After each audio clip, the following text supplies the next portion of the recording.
بسم اللہ الرحمن الرحیم، السلام علیکم ورحمۃ اللہ وبرکاتہ۔ آج کا ہمارا ٹاپک نماز تہجد کے حوالے سے ہے۔ اس ویڈیو میں ہم آپ حضرات کے سامنے نماز تہجد ادا کرنے کا طریقہ کار، کتنی رکعتیں ہوتی ہیں، اس کے لیے سونا شرط ہے یا نہیں، پوری تفصیل بیان کریں گے۔ آپ سے گزارش ہے ویڈیو کو مکمل سماعت فرمائیے گا۔ اس سے پہلے کہ نماز تہجد کے حوالے سے میں آپ کو بات بیان کروں، ماہ رمضان برکتوں رحمتوں والا مہینہ چل رہا ہے۔ یاد رکھیں ہر شخص کے لیے نماز تہجد ادا کرنا انتہائی آسان ہے، کیونکہ سحری کھانے کے لیے ہر شخص اٹھتا ہے، یا 90% افراد تو کم از کم اٹھتے ہیں۔ تو 2 رکعت وضو بنا کر جو ہے آپ نماز تہجد ادا کر لیں تو تہجد کی نماز کی بے حد فضیلت ہے۔ فضیلت کیا وہ بھی میں آپ کے سامنے بیان کروں گا۔ دیکھیں، سب سے پہلے نماز تہجد کے لیے پہلا سوال لوگ کرتے ہیں کہ بھائی اس کے لیے کیا سونا شرط ہے؟ تو بالکل نماز تہجد کے لیے سونا شرط ہے۔ اگرچہ انسان نے تھوڑی سی ہی نیند لی ہو، یعنی سونے سے مراد ایسا نہیں کہ بہت لمبا سویا ہو، تھوڑی سی نیند لینے کے بعد جب انسان جاگے تو اب جو ہے نماز تہجد ادا کر سکتا ہے۔ لیکن عشاء کے فرض پڑھنے کے بعد جو شخص سو گیا تھوڑی سی دیر اور اس کے بعد اٹھا تو اس کے حق میں نماز تہجد کا وقت شروع ہو گیا۔ اور تہجد کا وقت کب تک رہتا ہے؟ جب سحری کا ٹائم ختم ہونے کا، جسے کہتے ہیں کہ سحری کا ٹائم ختم ہو گیا تو نماز تہجد کا ٹائم بھی ختم ہو جاتا ہے۔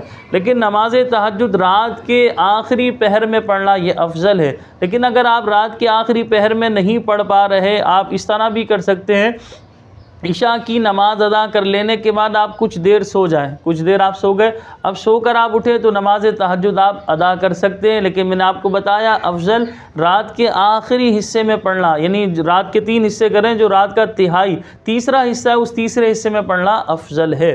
اس کی کم از کم 2 رکعتیں ہوتی ہیں، اور نبی کریم صلی اللہ علیہ وسلم سے 8 رکعتیں بھی ثابت ہے۔ طریقہ کار بالکل آسان ہے، آپ اس طرح نیت کریں گے، نیت کی میں نے 2 رکعت نماز تہجد واسطے اللہ تبارک و تعالیٰ کے منہ میرا کعبہ شریف کی طرف اللہ اکبر کہہ کر آپ ہاتھوں کو باندھ لیں گے۔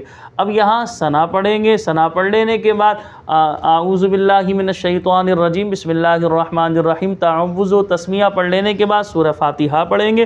سورہ فاتحہ کے بعد آپ سورت ملائیں گے، پھر سورت آپ کو کوئی سورت یاد نہیں تو سورہ اخلاص تو آپ کو یاد ہوگی، قل ھو اللہ احد، اسی سورت کو آپ پڑھ لیں۔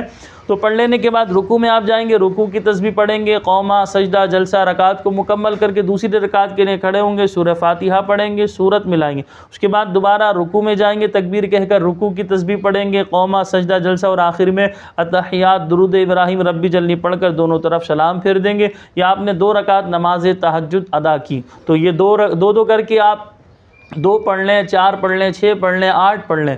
تو نبی کریم صلی اللہ علیہ وسلم سے 8 تک رکعتیں ثابت ہیں، لیکن کم از کم 2 رکعتیں نماز تہجد کی طریقہ کار ہم نے آپ کو بتا دیا۔ سونا اس کے لیے شرط ہے، وہ بھی تفصیل ہم نے آپ کے سامنے بیان کر دی۔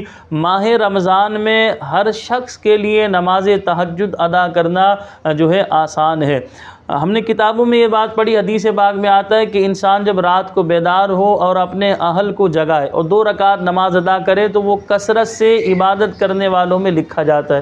ایک حدیث پاک میں آتا ہے، بخاری اور مسلم شریف کی حدیث پاک ہے، حضرت ابو ہریرہ رضی اللہ تعالی عنہ اس حدیث کے راوی ہیں کہ نبی کریم صلی اللہ علیہ وسلم نے ارشاد فرمایا کہ اللہ تعالی ہر رات میں، رات کی جو ہے پچھلی رات یعنی رات کا جو تیسرا حصہ ہوتا ہے، تہائی رات میں اللہ تعالی آسمان دنیا پر اپنی شان کے مطابق جو ہے تجلی فرماتا ہے، اور اللہ پاک یہ اعلان فرماتا ہے کوئی دعا مانگنے والا اس کی دعا قبول کی جائے، ہے کوئی مانگنے والا اسے دیا جائے، ہے کوئی مغفرت کا طلبگار اس کی مغفرت کی جائے، کوئی بخشش مانگنے والا۔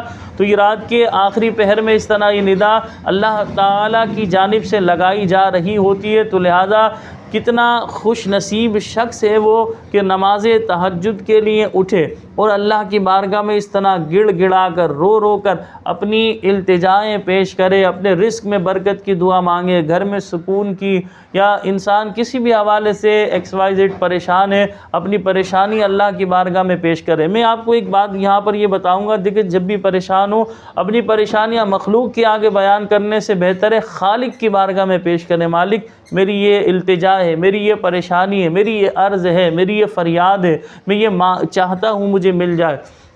تو آپ کے حق میں بہتر ہوگا، آپ کو مل جائے گا۔ تو مخلوق کے سامنے اپنی پریشانیاں بیان کرنے سے بہت بہتر ہے کہ آپ خالق کائنات کی بارگاہ میں اپنی پریشانیاں بیان کریں۔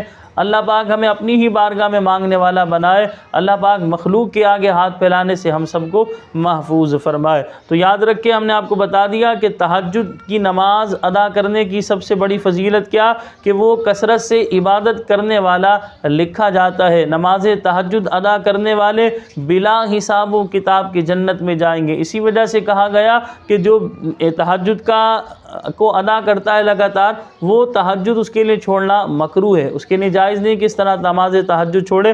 نبی کریم صلی اللہ علیہ وسلم نے ارشاد فرمایا، اے عبداللہ فلاں کی طرح نہ ہونا کہ وہ نماز تہجد ادا کرتا پھر چھوڑ دیتا۔ اسی طرح ایک حدیث پاک میں آتا ہے کہ اللہ تعالیٰ کو جو ہے وہ عمل محبوب ہے جو اگرچہ تھوڑا ہو لیکن مستقل ہو۔ جیسے بعض لوگوں کو دیکھا گیا درود شریف کی فضیلت سناؤ تو وہ ایک ساتھ 10,000 مرتبہ درود شریف پڑھتے، اس کے بعد پورا مہینہ نہیں پڑھتے۔ اسی طرح کسی کو تہجد کی فضیلت بیان کرو تو وہ پوری رات جو ہے، یا یوں سمجھے رات کا جو آخری حصہ ہوتا ہے اس میں کثرت سے نوافل پڑھتا رہتا ہے 2 گھنٹے تک وہ پڑھ رہا ہے، لیکن پھر پورا مہینہ نہیں پڑھ رہا۔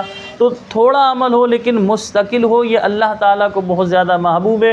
میری آپ سے پھر گزارش ہے کہ رمضان میں تو دیکھیں نماز تہجد ادا کرنا بہت آسان ہے۔ آپ نماز تہجد ادا کیجیے، اپنے لیے بھی دعا کیجیے گا، ملک پاکستان کے لیے بھی، یا جس بھی سٹی جس بھی کنٹری میں آپ رہتے ہو اس کے لیے دعا کیجیے گا، تمام عالم اسلام کے لیے دعا کیجیے، تمام مسلمانوں کے لیے دعا کیجیے۔ اللہ پاک ہم سب کے حال پر رحم فرمائے، اشرائے رحمت چل رہا ہے، اللہ پاک ہم سب کی مغفرت فرمائے، اللہ پاک ہم سب کے گھروں میں اپنی رحمتیں اور برکتیں نازل فرمائے۔